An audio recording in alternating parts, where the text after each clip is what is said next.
Você já chegou a um ponto em sua vida em que você poderia afirmar que se morresse hoje, você iria para o céu?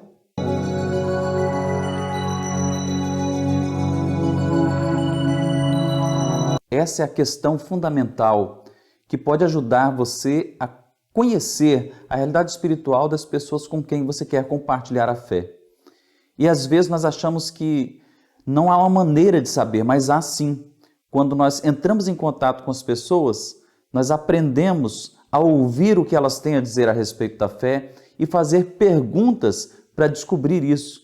Isso é muito importante e valioso. E é sobre isso que nós vamos falar nessa Escola Bíblica Dominical. Espero que você acompanhe, aprenda e coloque em prática essa estratégia de ouvir as pessoas para compartilhar a fé com elas. Vamos juntos? Na semana passada nós falamos a respeito de uma pergunta também estratégica. E a pergunta é a seguinte: se você fosse estar com Deus hoje, se você fosse a presença de Deus hoje, e Ele perguntasse, por que eu deveria deixar você entrar no céu? Qual seria a sua resposta?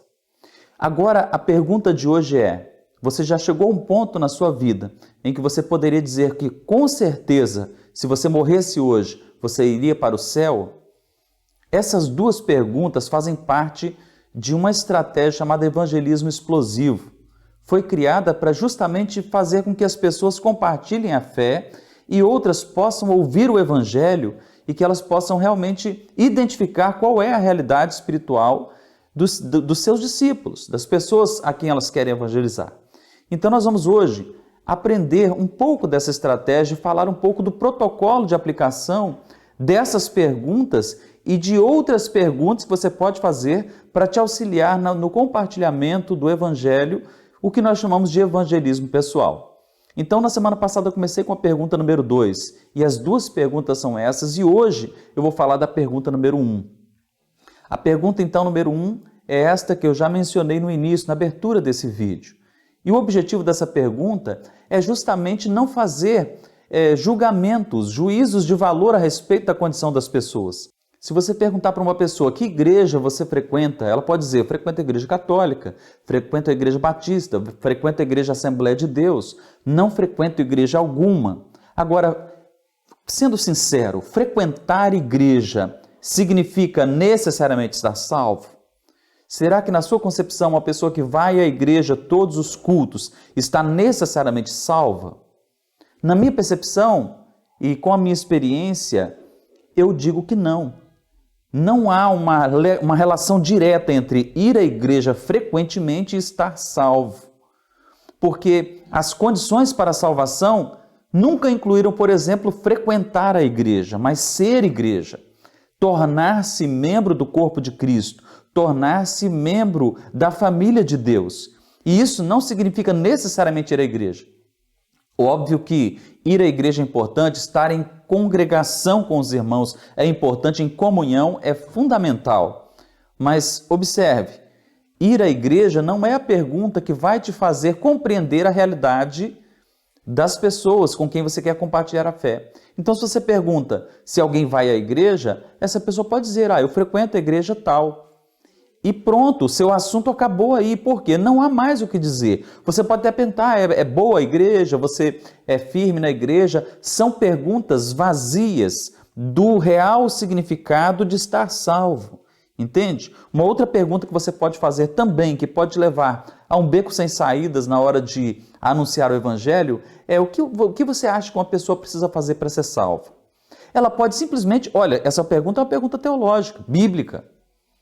Observe que quando o homem que estava sendo ali o vigia, o vigilante, né, do apóstolo Paulo e do apóstolo Silas, né, Silas, o seu companheiro de trabalho, naquele momento, aquele guardião, aquele soldado, quando ele vai e se prostra diante de Paulo, ele pergunta: o que eu devo fazer para ser salvo? Mas a pergunta não é de Paulo para ele, a pergunta é dele.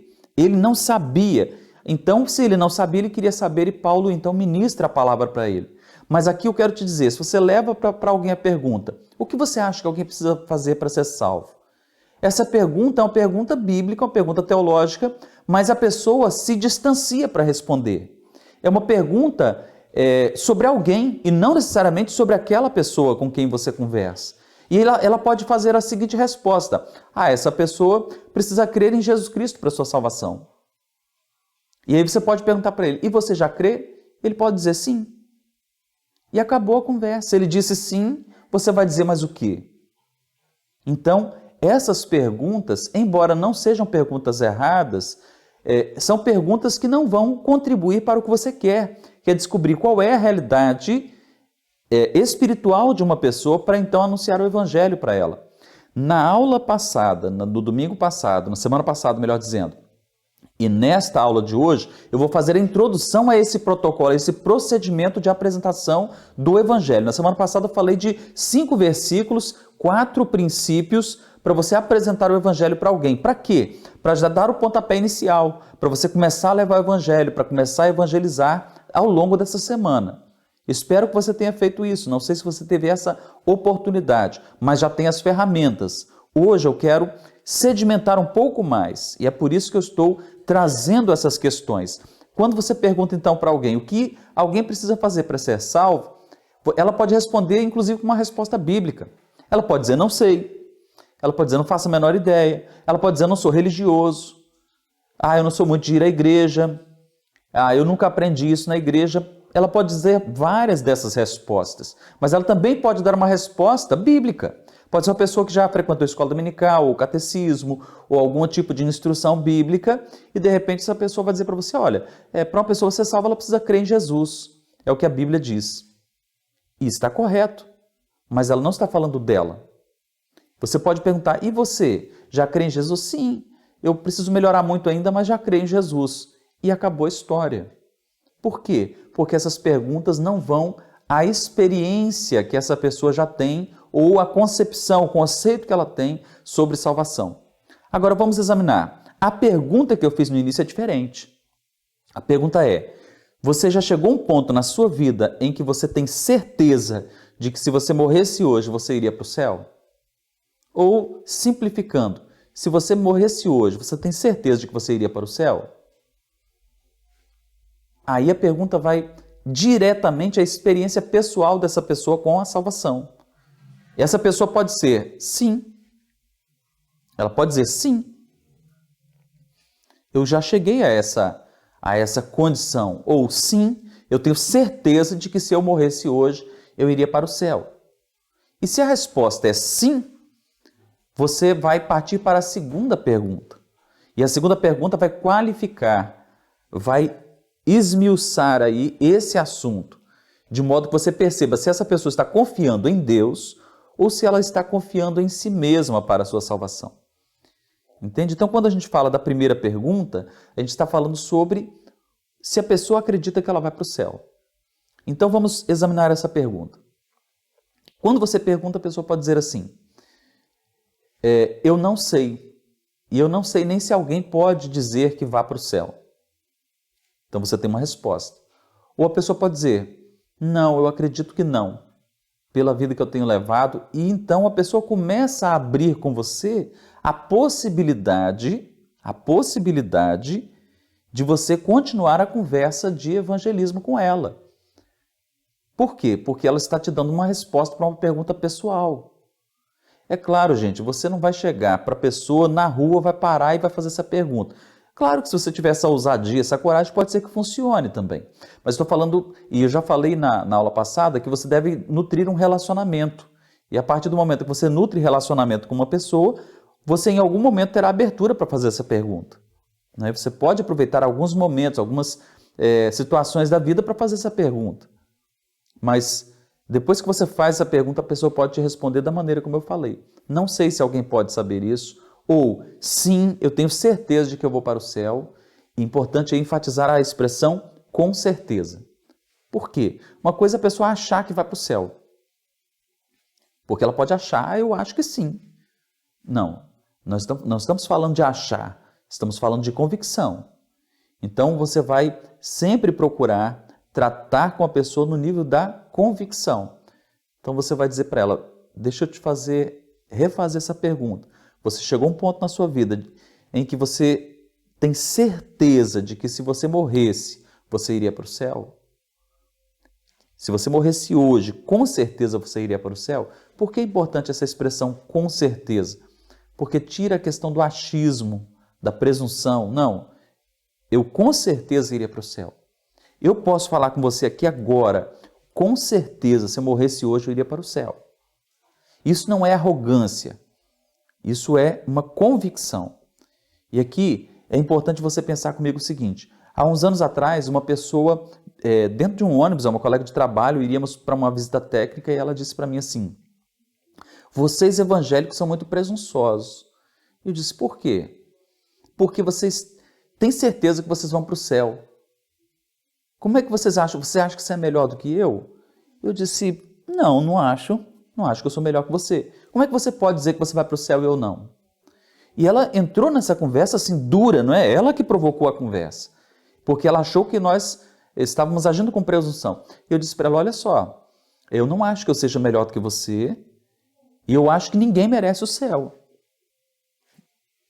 É simples assim. Eu não deveria ir para o céu pelo meu mérito e nem você. E aí essa forma de falar aguçou a curiosidade dela. Ela falou assim: como assim? E eu falei: o céu não é uma questão de mérito, é uma questão da graça de Deus. E aí comecei a ministrar a palavra para ela e ela ouviu. Por que ela ouviu? Porque eu desci de um suposto pedestal de que a salvação é uma presunção do evangélico ou do cristão que está certo e seguro de que ele vai para o céu. Você pode ter segurança, mas você não deve ser presunçoso, porque não é a sua própria obra que te coloca no céu. Então esse é um ponto importante para você passar para a segunda questão. Tá? Então, muito importante que você fique alinhado aí com humildade. Fale essas coisas com humildade. E não diga para a pessoa qual é a sua condição antes. Ouça dela. E se ela diz: eu não tenho certeza de que eu iria para o céu, talvez eu fosse. Depende. A pessoa pode responder: depende. E você vai dizer: depende de quê? Depende se aquilo que eu fiz realmente é suficiente para merecer o céu.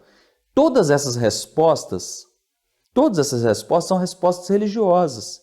Importante, você deve validar, mas cada uma delas contém um erro de conceito em relação à salvação bíblica, e é aí que você entra com a segunda questão.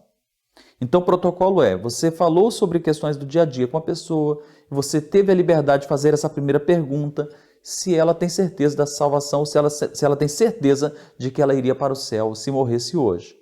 Ela te respondeu. Antes de continuar, você pode primeiro, ouvindo o que ela falou, validar e dizer para ela: olha, eu também há uns anos atrás não tinha certeza, ou eu também há um tempo atrás não tinha certeza de que se eu morresse eu iria para o céu. Eu tinha dúvida. E essas dúvidas, assim, às vezes eu nem tinha consciência dela, nem pensava sobre isso. Mas houve um despertamento, houve um momento em que eu ouvi a palavra e a minha visão sobre isso mudou. Eu gostaria de compartilhar com você essa minha visão. Você aceita que eu compartilhe? Ou posso te dizer? E aí você pede permissão para continuar a conversa. Por que isso é importante, gente? Porque quando você pede permissão para continuar a conversa, você permite ao outro abrir a possibilidade, o acesso para você. Então você pede permissão: eu posso compartilhar com você qual a minha visão sobre isso? E aí a pessoa diz: sim, pode. Se a pessoa disser não, tudo bem, ela disse não. Se ela disser não mesmo, e se ela quiser fechar a porta da conversa, por que você iria querer continuar conversando sobre isso? Porque você depende do Espírito Santo tocar essa pessoa. E nem sempre a pessoa está aberta naquele momento para ouvir. Pode ser que ela esteja com pressa. Pode ser que ela esteja carregada de problemas e naquele momento ela não queira ouvir sobre isso. Pode ser até que ela esteja precisando, mas não queira ouvir. Então você precisa respeitar esse limite. Em outro momento você pode voltar a abordar o assunto. Estamos entendidos? Então você pede permissão, dizendo: olha, no passado minha visão também já foi desse jeito que você está pensando. E aqui é importante, gente, se de fato foi, tá? Talvez a sua visão tenha sido. E se a sua visão não foi? Você foi uma pessoa que cresceu na igreja, aprendeu sobre a graça de Deus da maneira adequada e você poderia dizer: olha, muitas pessoas pensam como você. E eu tenho uma visão um pouquinho diferente, gostaria de compartilhar com você. Posso? Olha só como é que é sutil. Você pede permissão e a pessoa te dá o acesso. Pode. É rapidinho. Posso? E aí a pessoa pode te dar acesso. certo? Se você estiver evangelizando na rua, se você está entregando panfletos ou fazendo um evangelismo de rua, você pode usar essa estratégia. Você pode abordar a pessoa, boa tarde, bom dia. Gostaria de falar com você um minutinho, deixar esse panfleto aqui da nossa igreja, fica ali na rua 14. Você faz a propaganda da igreja do jeito que é normal as pessoas fazerem. Ou entrega um bilhetinho, olha, um panfletinho dizendo, olha, esse panfleto tem uma mensagem importante, gostaria que você lesse, né, e que você meditasse sobre ela, que Deus abençoe o seu dia. Eu posso te fazer uma pergunta? A pessoa diz, pode. Você tem certeza de que se você morresse hoje, você iria para o céu? Olha só, você entrou ali em 30 segundos. E a pessoa às vezes toma um choque com essa pergunta. Por isso é importante você pedir o acesso para continuar a conversa. E aí se ela disser assim, olha, nunca pensei sobre isso, ou eu não acredito no céu, não acredito em Deus, ou eu sou ateu. Ou seja qual for a resposta, você pode continuar. Olha, minha visão é um pouquinho diferente da sua, então. Eu gostaria de compartilhar um pouco da minha visão com você. Você aceita? Posso continuar? Se a pessoa disser não, como você está na rua, não seja invasivo. Apenas agradeça. Então, muito obrigado se você puder ler essa mensagem e você deixa ela aí com o panfleto e pronto. Mas algumas pessoas naquele momento vão parar para te ouvir. E aí é que você, pedindo permissão, você vai para a segunda pergunta. E a segunda pergunta eu já comecei a compartilhar na semana passada. E ela é muito simples. A segunda pergunta é, se você hoje fosse se encontrar com Deus e Ele te perguntasse por que você deveria entrar no céu, por que Ele deveria deixar você entrar no céu, qual seria a sua resposta? Quando você faz essa pergunta, a pessoa para pensar e ela vai responder conforme a experiência dela com Deus ou a experiência dela com a religião, a experiência dela com a cultura religiosa. Se ela responder, porque eu sou uma pessoa boa. Eu já falei sobre isso, né? Então assista a outra aula se você puder. Eu sou uma pessoa religiosa, eu vou de casa para trabalho para casa, não cometo nenhum erro, não cometo nenhum crime, não sou um criminoso, sou uma pessoa ética. Ou seja, em quem essa pessoa está confiando para a sua salvação? Em si mesma. Se ela diz, é porque eu frequento a igreja, eu entrego o meu dízimo, eu dou oferta, eu faço esmola aos pobres, visito os hospitais. Em quem ela está confiando? Em si mesma. Pastor, mas é uma pessoa que visita hospitais, visita prisões, ora todo dia, lê a Bíblia, frequenta todos os cultos, faz trabalho comunitário, não é uma pessoa com um cristão exemplar? Sim, tudo isso é importante. Mas se essa for a base da confiança, também essa pessoa está confiando nas obras para sua salvação, tanto quanto qualquer outro. Simples assim. E talvez naquele momento essa pessoa não tenha essa consciência e você pode ajudá-la a ter essa consciência. Então você vai dizer, olha, que interessante, você visita as prisões, provavelmente ela faz mais do que você que está evangelizando. Não é verdade? Às vezes se ela fizer tudo isso, ela vai ter feito mais do que eu faço no meu cotidiano de acordo com a minha rotina. Então não é momento de eu baixar a guarda nesse sentido, mas é dizer para ela, olha, que legal, que bom, me fala um pouco dessas obras que você faz. Deixa a pessoa falar. Por quê? Porque isso é importante para ela. Ela é uma pessoa que faz o bem pelo próximo. Mas a confiança para a salvação, e aqui eu quero trazer para você uma visão simples. Se a confiança para a salvação está no homem, você tem salvação pelas obras. Se a confiança da salvação está em Deus, você tem salvação pela graça. Simples assim. Se a confiança para a salvação está nas obras, confiança no homem, na sua boa ação, no seu bom comportamento, salvação pelas obras.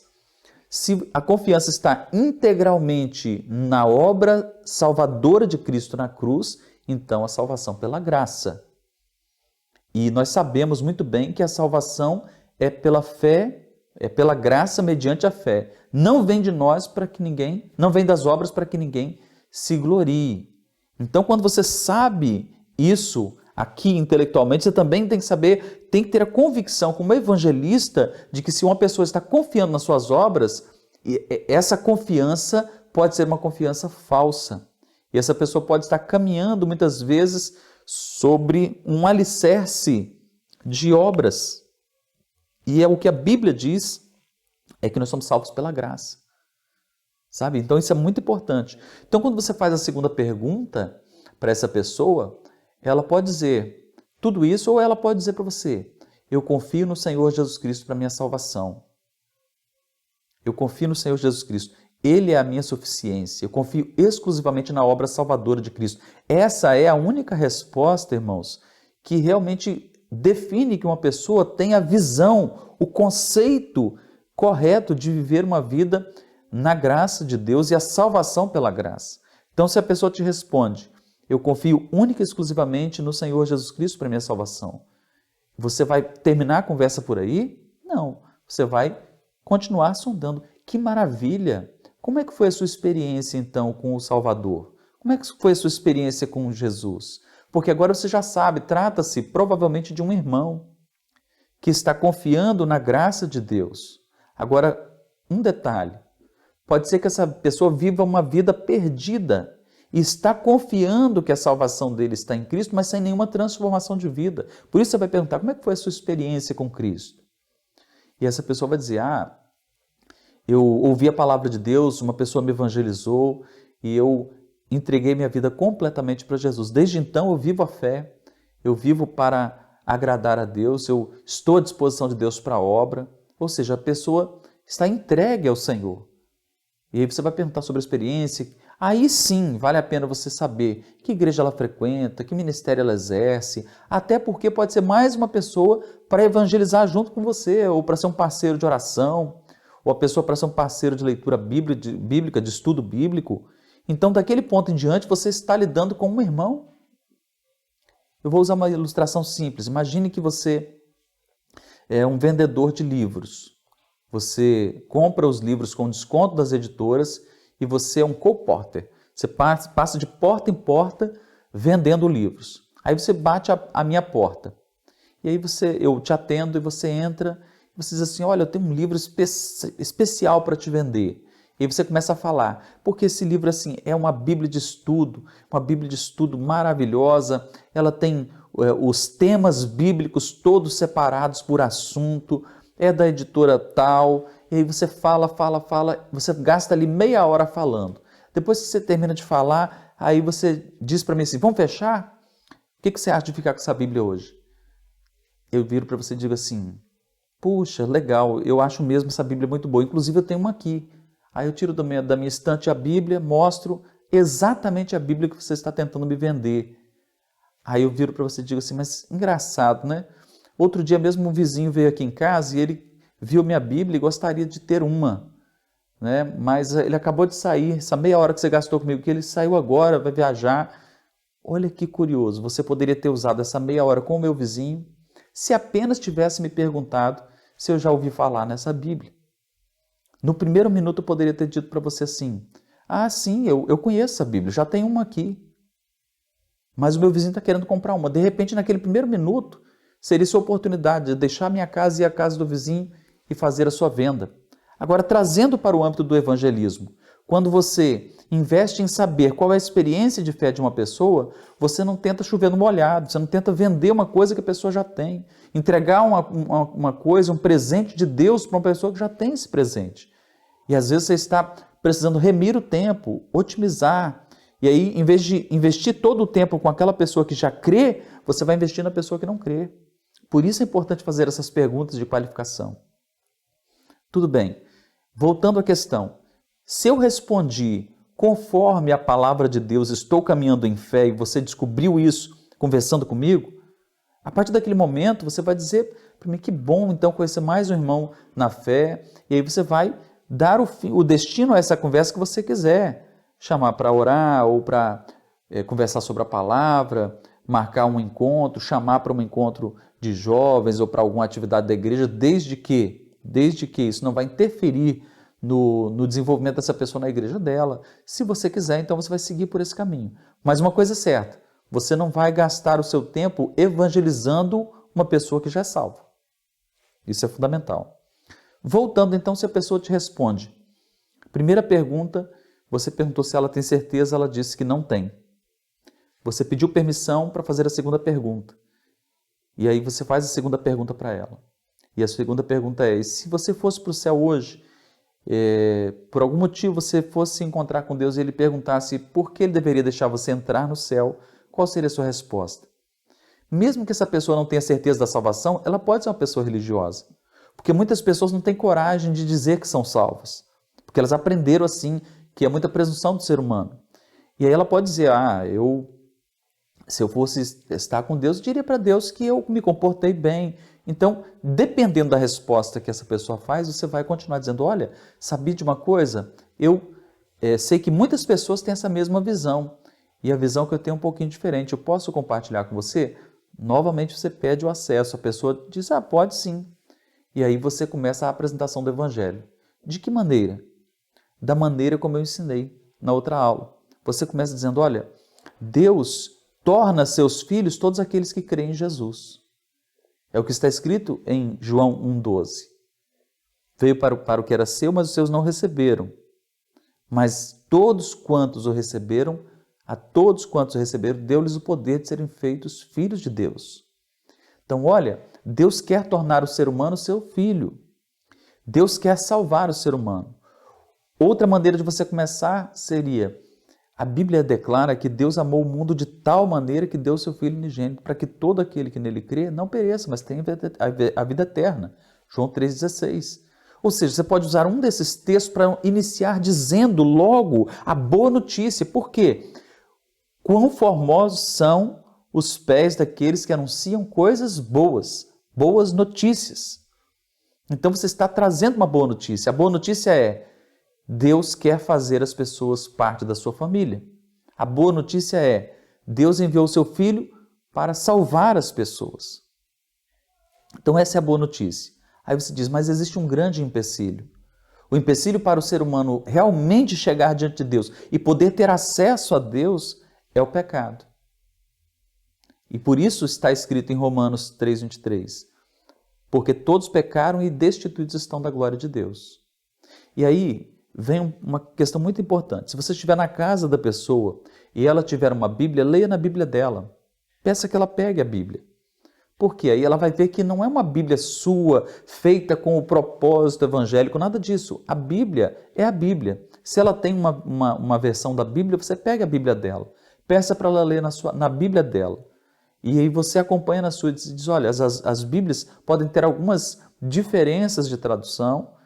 Agora, a Bíblia, é a palavra de Deus para nós. E aí você ministra para ela a partir da Bíblia dela.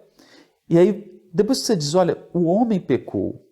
E quando o homem pecou, ele se separou de Deus. O gênero humano ficou separado de Deus. É o que a Bíblia chama de pecado. É separar-se de Deus porque você está desalinhado com a vontade de Deus. E a partir do momento que você fala com essa pessoa de que o homem pecou, você diz assim, olha o que a Bíblia diz, todos pecaram. Não diz que alguns homens pecaram, diz todos pecaram e destituídos estão da glória de Deus. Portanto, se todos pecaram, eu pequei, você pecou e todo mundo. E o pecado separa o homem de Deus. Só que nós temos uma boa notícia. Deus preparou um plano de salvação. Deus amou o mundo de tal maneira que deu o seu Filho unigênito para que todo aquele que nele crê não pereça, mas tenha vida eterna. E em Romanos capítulo 5, vamos ler aqui, aí você lê Romanos capítulo 5. Está escrito que, quando nós éramos pecadores, Cristo morreu pelos nossos pecados. E a partir do momento que você vai apresentando os textos, conforme eu disse na outra aula, você vai conduzindo essa pessoa a pensar sobre a salvação que provém exclusivamente de Deus. E aí você chega, por exemplo, a Efésios 2,8. Diz, olha, vamos ver o que diz em Efésios 2,8. A fé, pela graça sois salvos por meio da fé. Isso não vem de vós, é dom de Deus. Não vem das obras para que ninguém se glorie.